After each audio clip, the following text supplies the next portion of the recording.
വെറും അരമണിക്കൂർ കൊണ്ട് നമുക്കൊരു മന്തി ഉണ്ടാക്കിയാലോ? അതും റെസ്റ്റോറൻറ്റിൽ കിട്ടുന്നതിലും ടേസ്റ്റിലായിട്ട്. അപ്പോൾ എങ്ങനെയാണ് ഉണ്ടാക്കുന്നതെന്ന് നമുക്ക് നോക്കാം. ആദ്യം തന്നെ ചിക്കൻ എടുത്തിട്ട് നമുക്കൊരു ഫോർക്ക് വെച്ചൊന്ന് കുത്തി കൊടുക്കാം. ശേഷം അതിനകത്ത് നല്ല ചെറുതായിട്ട് അരിഞ്ഞിട്ടുള്ള ക്യാപ്സിക്കം വലിപ്പമുള്ള 2 ഞാൻ എടുത്തിട്ടുണ്ട്.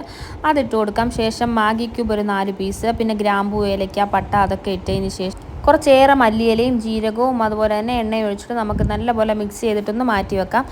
ആ സമയം കൊണ്ട് ഞാൻ അതിന് വേണ്ടിയിട്ടുള്ള ചട്നിയും റെഡിയാക്കുന്നുണ്ട്. അതിന് വേണ്ടി ഒരു ജാറെടുത്ത് തക്കാളി, മല്ലിയില, അതുപോലെ തന്നെ വെളുത്തുള്ളി, നമ്മുടെ പച്ചമുളക് എല്ലാം കൂടി ഇട്ട് നല്ലപോലെ നരച്ചെടുക്കുന്നുണ്ട് കേട്ടോ. ശേഷം നാരങ്ങ നീര് ഉപ്പ് ഇട്ടെടുത്ത് മിക്സ് ചെയ്തെടുക്കുന്നുണ്ട്. അതുപോലെ തന്നെ നമ്മുടെ മയണൈസ് നല്ല തിക്കായിട്ട് മയണൈസും റെഡിയാക്കി വെച്ചിട്ടുണ്ട്.